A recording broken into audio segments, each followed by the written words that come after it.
We welcome you to the Divine Connection. Divine connection यानी अलौकिक संपर्क में आपका स्वागत है। No, in this program we will be there for 30 minutes and we thank you for joining us. ये programme तो केवल 30 मिनट का है और हमारे साथ में जुड़ने के लिए हम आपका बहुत बहुत धन्यवाद करते हैं। And we say this divine connection is vital for every human being. और हम यही कहते हैं कि ये जो डिवाइन कनेक्शन है ये तो हर एक मनुष्य के लिए बहुत ही व्यवहारिक है। Simply because the divine we are talking about is the God, the creator of the universe and the creator of mankind. He knows what is best for us and for our lives. ये इसीलिए क्योंकि जिस परमेश्वर के बारे में हम कहते हैं वो तो सृष्टिकर्ता परमेश्वर हैं। उसी ने मानव जाति की सृष्टि की है और वो जानते हैं कि हमारे लिए और हमारे जीवन के लिए सबसे उत्तम क्या है। And the connection is made possible with His word. और ये संपर्क तो केवल उसके वचन के द्वारा ही संभव हो सका है। We always speak from this Bible, which is the word of God. हम इस बाइबल में से बताते हैं जो कि परमेश्वर का वचन है। And do you know that this Bible is a very, very practical book? और क्या आप ये बात जानते हैं कि ये जो बाइबल है ये तो बहुत ही व्यवहारिक ऐसी किताब है। Oh, what do you mean by that? इसका क्या अर्थ है? I do say that, yeah, there are a lot of words and sentences in this Bible, but the words and sentences are applying to our everyday life. मेरा कहने का मतलब ये है कि इस बाइबल में ऐसे बहुत से शब्द हैं और वाक्य हैं जो हमारे जीवन के प्रतिदिन से संबंध रखने वाले हैं। And that's why we say this is a practical book. और इसीलिए हम कहते हैं कि ये तो प्रैक्टिकल यानी ये तो बहुत ही व्यवहारिक ऐसी किताब है।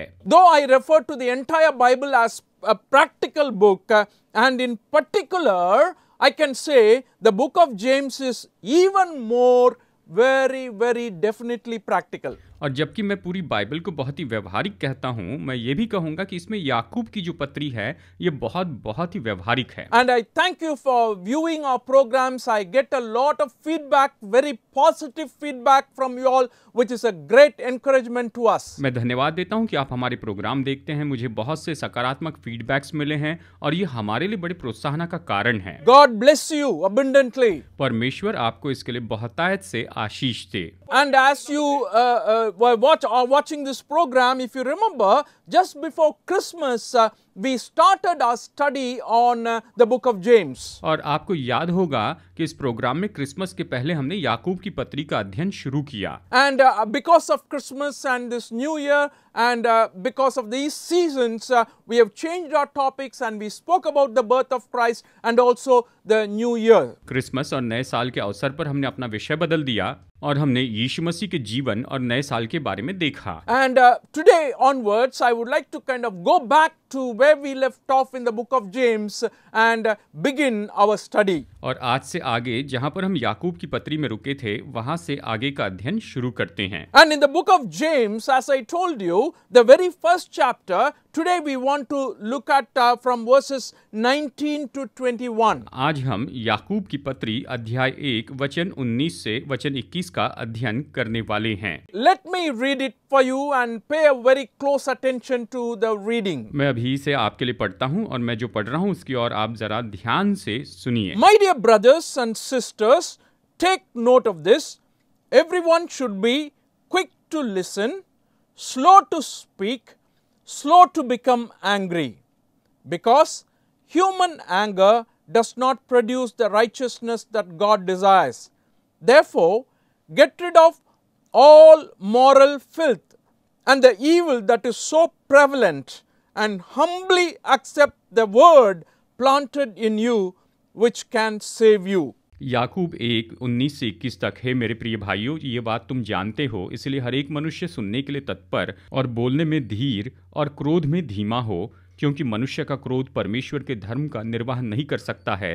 इसलिए सारी मलिनता और बैरभाव की बढ़ती को दूर करके उस वचन को नम्रता से ग्रहण कर लो जो हृदय में बोया गया और जो तुम्हारे प्राणों का उद्धार कर सकता है। याकूब 1:19 से वचन 21 तक ये कहता है। I believe James is giving a very, very clear practical guidance in this section for our lives today. मैं विश्वास करता हूँ कि याकूब इस वचन भाग में आज हमारे जीवन के लिए बहुत ही सटीक ऐसा मार्गदर्शन हमें यहाँ बता रहा है। He says everybody should be quick to listen. वो कहता है कि हर एक व्यक्ति, हर एक मनुष्य सुनने के लिए तत्पर हो, slow to speak, बोलने में वो धीर हो, also to become slow to get angry. और क्रोध में धीमा हो, यानी वो बहुत देरी से क्रोध करे। So when we say quick to listen, we can substitute that word quick for another S if you want, or if you like swift to listen. अगर यहाँ पर जो है सुनने में तत्पर हो, तत्पर शब्द का मतलब है कि वो सुनने के लिए तैयार हो, And also slow to speak और वो बोलने में धीर हो, यानी समझ से बोले, and slow to become angry. और क्रोध करने में वो धीमा हो। And I want you to think about yourself. मैं चाहता हूं कि अभी आप अपने बारे में सोचिए। Are you a person who is very quick to speak? क्या आप ऐसे व्यक्ति हैं जो जल्दी से बोलते हैं? Are you known for someone as very talkative? क्या आप ऐसे व्यक्ति के रूप में जाने जाते हैं जो बहुत बातें करते Oh, हैं? it's okay if people say that about you. लोग आपके बारे में ऐसे कहते हैं तो ठीक है, But what I want to say is it positive? मैं ये पूछना चाहता हूं कि क्या ये सकारात्मक है? Are you speaking something that is good? क्या आप अच्छी बातें बोल रहे हैं? Are you speaking something that is useful? क्या आप उपयोगी बातें बोल रहे हैं? So let's get to that passage again. You know what James is saying is, first of all, we should be swift to listen or quick to listen. यहाँ पर इस वचन में वापस चलते हैं। याकूब कह रहा है कि हमें सुनने में तत्पर होना चाहिए। That means, you know, listen to it immediately or instantaneously. इसका मतलब ये है कि तुरंत ही उस बात को हम सुन ले, जल्दी ही उसे सुन ले।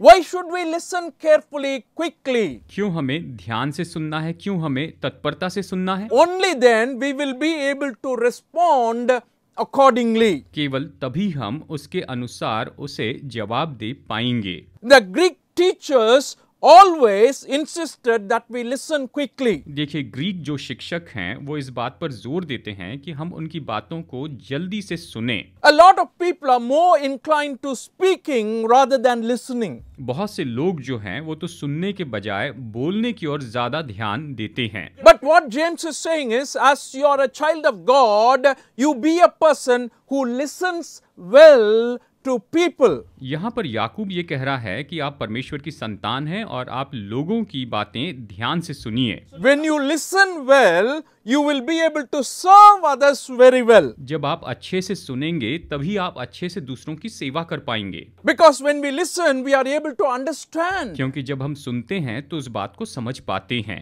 And when we understand them well, definitely we will be able to emphasize the very important results that is coming out of it and present our solution to people. जब हम उसे अच्छे से समझ पाएंगे तभी तो हम उसके अंदर से निकलने वाले परिणामों को जान पाएंगे और उसे लोगों के सामने रख पाएंगे। Instead of emphasizing, instead of giving importance to our own ideas and thoughts, giving importance to what is needed for other people. हम अपने विचारों को महत्व देने के बजाय दूसरे लोगों के लिए जो जरूरी बातें हैं उन बातों को महत्व दे।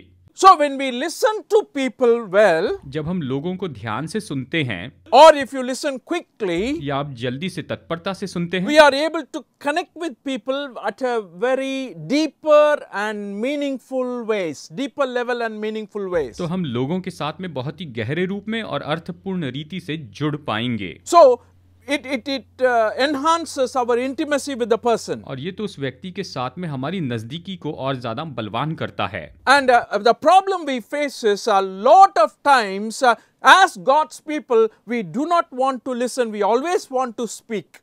देखिए, समस्या तो ये है कि परमेश्वर के लोग होने के नाते हम सुनना नहीं चाहते, हमेशा हम बोलना चाहते हैं। But here God is saying, you listen very, very carefully. लेकिन यहाँ पर परमेश्वर कह रहे हैं कि तुम बहुत ध्यान से सुनो।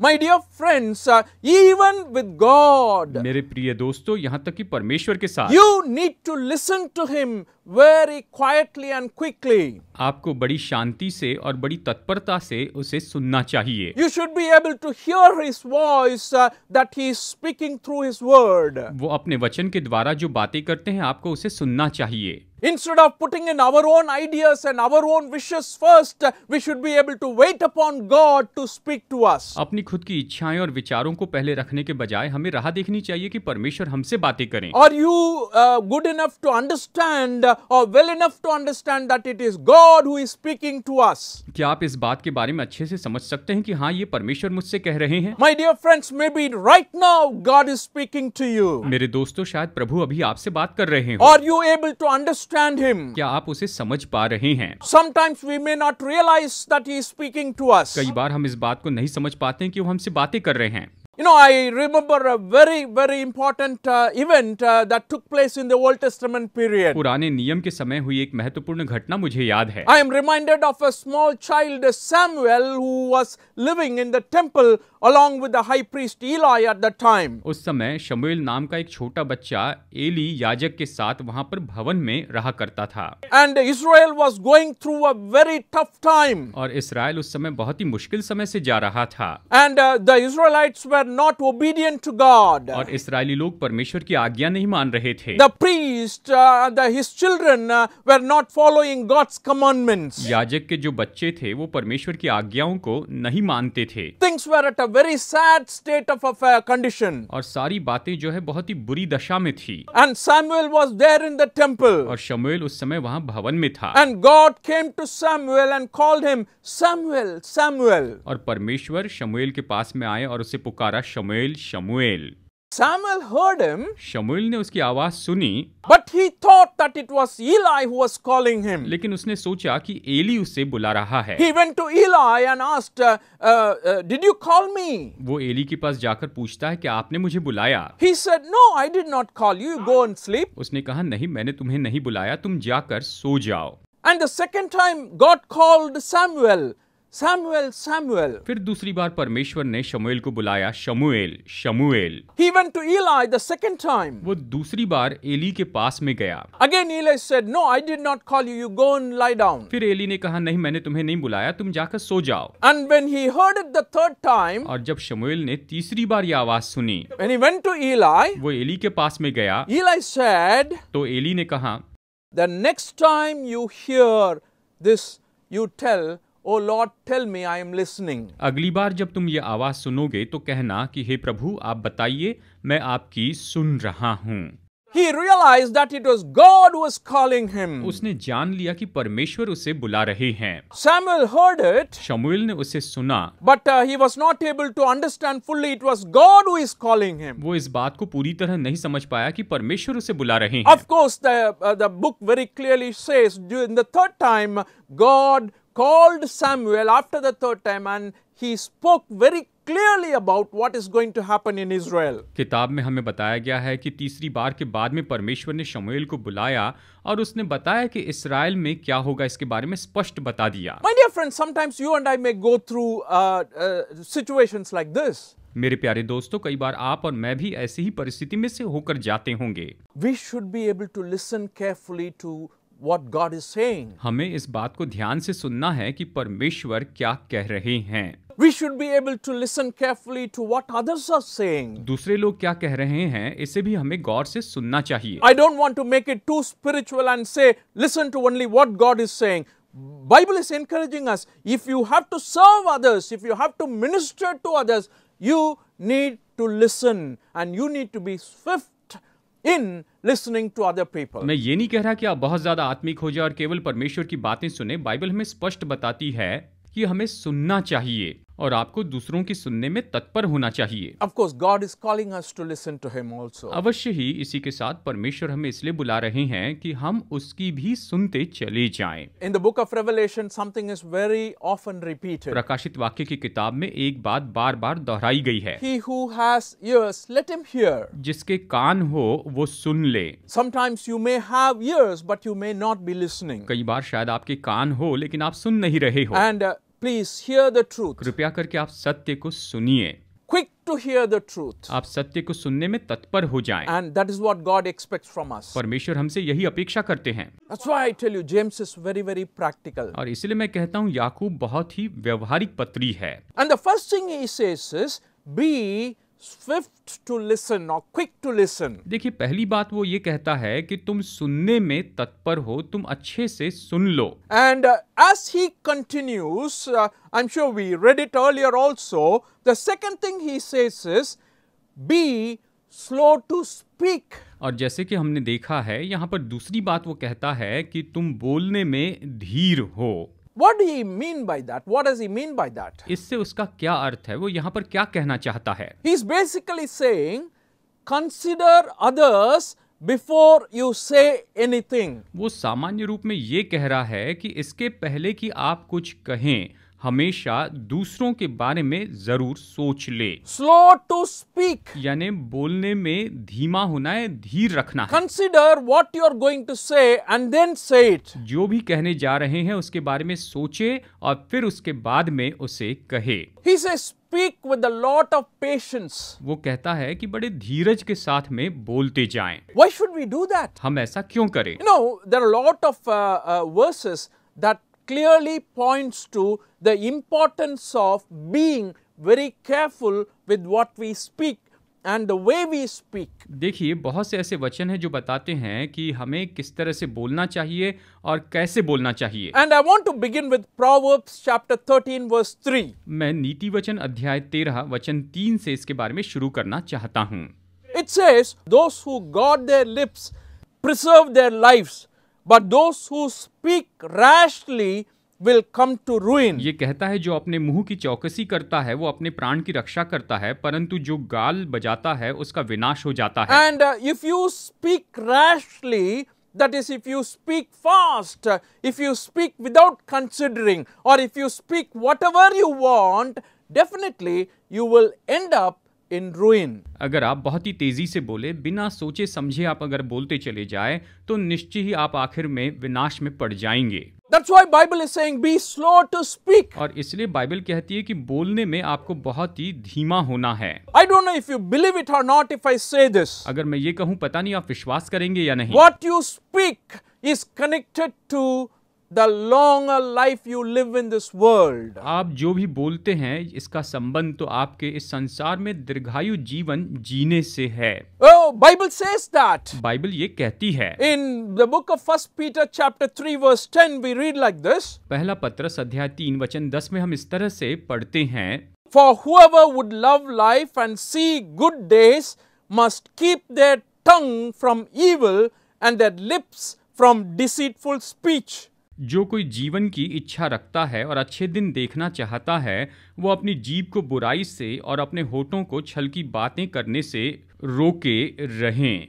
And if you love life, if you want to really live long, and if you really want to live a happy life, Bible is saying, be careful with your words and guard your lips. अगर आप जीवन से प्रेम रखते हैं, आप लंबा जीवन, दीर्घायु जीवन जीना चाहते हैं, तो बाइबल कहती है कि अपने होठों की, अपने शब्दों की रक्षा करें। And that's why Bible is warning us very carefully. और इसलिए बाइबल हमें इसकी चेतावनी देती है। You speak slowly. आप धीमे बोलें। That doesn't mean you speak with the volume, less volume, please. That doesn't mean that. इसका मतलब ये नहीं कि अपनी आवाज कम करके बोले, ये इसका अर्थ नहीं। It actually means you be very careful and thoughtful before you say anything. इसका असली अर्थ ये है कि इसके पहले कि आप कुछ कहें, आप बहुत ही सावधानी से सोच विचार करके कहें। And Ecclesiastes chapter 5 verse 2 is another very interesting verse. सभोपदेशक अध्याय 5 वचन 2 ये भी एक बहुत ही दिलचस्प वचन है। It says, even in the presence of God, don't be too quick to open your mouth and say whatever you want. बातें करने में उतावली न करना और न अपने मन से कोई बात उतावली में परमेश्वर के सामने निकालना। Let me read it for you. चलिए इसे पढ़ते हैं। Do not be quick with your mouth. Do not be hasty in your heart to utter anything before God. God is in heaven and you are on earth, so let your words be few.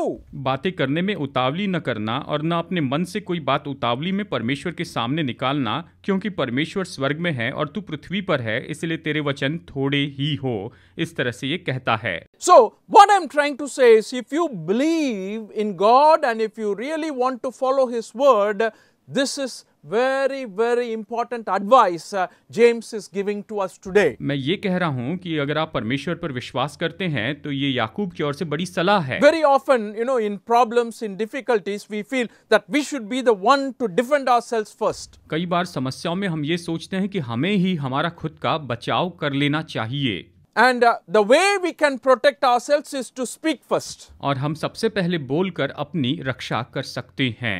And That is not what he's talking here. ये इसके बारे में नहीं कह रहा है। He's saying you wait patiently. वो कह रहा है कि धीरज धर के रहो, You analyze it. तुम सब बातों को जांच लो, You think about it. उनके बारे में सोचो, Will my words be useful? क्या मेरे शब्द उपयोगी होंगे, Oh, will it be comforting? क्या ये तसल्ली देने वाले होंगे, Will it be encouraging? क्या ये प्रोत्साहित करने वाले Oh, होंगे, then we can speak. तब हम बोल सकते हैं। And that is a very, very important lesson we are learning from James. हम याकूब से यहाँ पर बहुत ही महत्वपूर्ण पाठ सीख रहे हैं। God wants to use His people in the world with this quality to impact the world. परमेश्वर इस संसार में अपने लोगों में ये विशेषता चाहते हैं ताकि वो संसार पर प्रभाव डाल सके। And in this way you can be an example for God and His glory. और इसीलिए आप परमेश्वर के सामने और उसकी महिमा के लिए गवाह हो सकते हैं। And James continues on and he says, you be slow to become angry. और फिर याकूब यहाँ पर कहता है कि तुम्हें क्रोध करने में धीमा होना चाहिए। Sometimes we become angry so quickly. कई बार हम बहुत ही जल्दी क्रोधित हो जाते हैं, जल्दी गुस्सा आता है। You know, the word for anger has two different words are used in the Bible very commonly. देखिए, सामान्य रूप में क्रोध के लिए दो शब्दों का उपयोग किया गया है। And one word is very sudden outburst of anger. और इसमें एक शब्द का अर्थ होता है कि अचानक गुस्सा आ जाना या अचानक क्रोध करना, इस तरह का उसका अर्थ है। The other word has the idea of, having the resentment and based on that resentment you labor the anger and wait for some time and then you blast out. और दूसरा अर्थ ये है कि आपके अंदर क्रोध तो रहता है, लेकिन आप सही समय के लिए राह देखते हैं, आप रुके रहते हैं, और जब सही समय आता है तब आप उसे निकालते हैं। But Bible says don't get angry. लेकिन बाइबल ये कहती है कि आप क्रोधित ना हो And be slow in that. और उसमें आप धीमे हो। In the book of Psalms chapter 37 verse 8 we read like this. भजन 37:8 में हम इस तरह से पढ़ते हैं, Refrain from anger and turn from wrath. Do not fret. It leads only to evil. क्रोध से परे रहे और जलजलाहट को छोड़ दे, मत कूड़, उससे बुराई ही निकलेगी। And Ecclesiastes 7:9 says, सबोपदेशक 7 अध्याय वचन 9 ये कहता है, Do not be quickly provoked in your spirit, for anger resides in the lap of fools. अपने मन में उतावली से क्रोधित न हो, क्योंकि क्रोध मूर्ख ही के हृदय में रहता है। And Bible is very, very clear that when you harbor such an anger in your heart, definitely it will result in some foolish act, like how Cain killed his brother Abel because of his anger. Bible बहुत ही स्पष्ट रीति से कहती है कि अगर आप अपने क्रोध को ऐसे अपने मन में दबा कर रखेंगे तो इसका परिणाम तो निश्चय ही होगा। ये तो उसी तरह से होगा जैसे कि केन ने अपने क्रोध को अपने अंदर दबा कर रखा और फिर आखिर में उसने अपने भाई हाबिल की हत्या कर दी। And that's what Cain did. और कैन ने तो वही किया था। In the book of Genesis chapter 4 verses 6 to 8 we read like this. उत्पत्ति अध्याय 4 वचन 6 से 8 में हम पढ़ते हैं, Then the Lord said to Cain, Why are you angry? Why is your face downcast? If you do what is right, will you not be accepted? But if you do not do what is right, sin is crouching at your door, and it desires to have you, but you must rule over it. तब यहोवा ने can say कहा, तू क्यों क्रोधित हुआ और तेरे मुंह पर उदासी क्यों छा गई है? यदि तू भला करे तो क्या तेरी भेंट ग्रहण न की जाएगी? और यदि तू भला न करे तो पाप द्वार पर छिपा रहता है और उसकी लालसा तेरी ओर होगी और तुझे उस पर प्रभुता करनी है। इस तरह से ये वचन कहता है। And the next verse you read, Now Cain said to his brother Abel, Let's go out to the field. While they were in the field, Cain attacked his brother Abel and killed him. वचन 8 में ये कहता है, तब can ने अपने भाई हाबिल से कुछ कहा। जब वे मैदान में थे तब कैन ने अपने भाई हाबिल पर चढ़कर उससे घात किया। इस तरह से ये वचन हमें बताता है। And Bible very clearly wants us slow to become angry. Bible हमें बहुत ही स्पष्ट चेतावनी देती है कि क्रोध करने में हमें धीमा होना है। And Bible is not saying never get angry. Bible ये भी नहीं कहती कि कभी क्रोध न करें। Sometimes we all get angry. कई बार हम सब क्रोधित होते ही हैं। And very often, we go through this emotion and what the Bible is teaching to us is, it should be controllable. कई बार हम इस भावना में से होकर जाते हैं। बाइबल हमें ये सिखाती है कि हमें इस पर नियंत्रण करना है। I like the verse that is found in the book of Ephesians. इफिसियों की पत्री का ये वचन मुझे बहुत पसंद है। And in the 4th chapter, verse 26 and 27, अध्याय 4 वचन 26 और 27 में बाइबल कहती है, in your anger, do not sin. Do not let the sun go down while you are still angry, and do not give the devil a foothold. क्रोध तो करो पर पाप मत करो, सूर्य अस्त होने तक तुम्हारा क्रोध न रहे और न शैतान को अवसर दो। इस तरह से इन वचनों में हमें बताया गया है। It's interesting that Paul is saying here that in your anger, do not sin. ये दिलचस्प है कि पौलुस कहता है कि तुम क्रोध में पाप न करो। Anger is also a quality of God. देखिए, क्रोध जो है वो तो निश्चय परमेश्वर की एक विशेषता है। And that's why we say anger in itself is not a sin. इसलिए हम कहते हैं कि अपने आप में क्रोध तो कोई पाप नहीं है। So Paul is saying here, in your anger, do not sin. तो पौलुस यहाँ पर ये कह रहा है कि तुम क्रोध में पाप मत करो। You sort it out before going to bed. रात में सोने जाने के पहले इसे हल कर लो। Before you go to sleep, sleep peacefully in your heart, set it right. सोने के पहले आप इसे शांतिपूर्ण हल कर ले, इसका मसला निकाल ले। If you do not do that, then we are giving devil a foothold. अगर ऐसा नहीं करते हैं तो हम शैतान को अवसर देते हैं। And that's where we have to be very careful, dear friends. और यहीं पर हमें बहुत ही सावधान रहना That's है। why James is saying, slow to become angry. और इसलिए याकूब कहता है कि तुम क्रोध करने में बहुत ही धीमे हो जाओ। A very, very practical points that is needed for our lives today. ये तो बहुत ही व्यवहारिक ऐसा पॉइंट है जो आज हमारे जीवन के लिए जरूरी है। Friends, isn't this Bible good? दोस्तों, सच में ये बाइबल अच्छी है ना?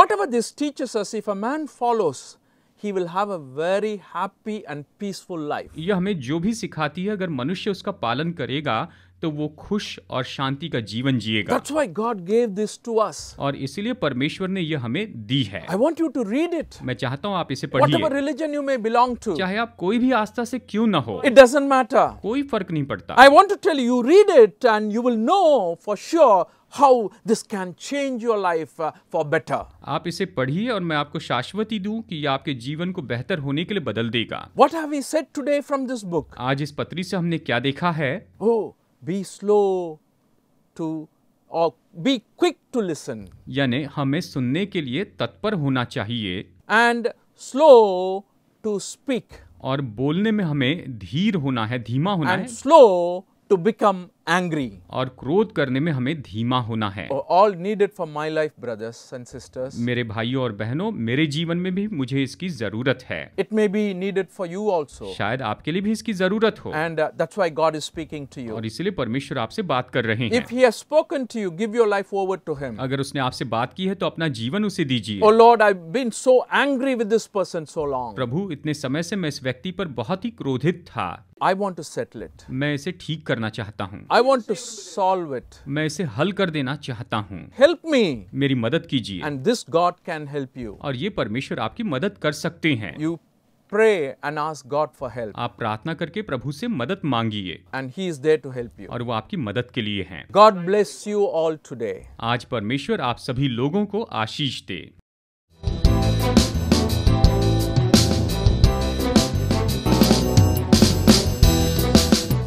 Study the Word of God in a private and personal way through our online study website. Contact number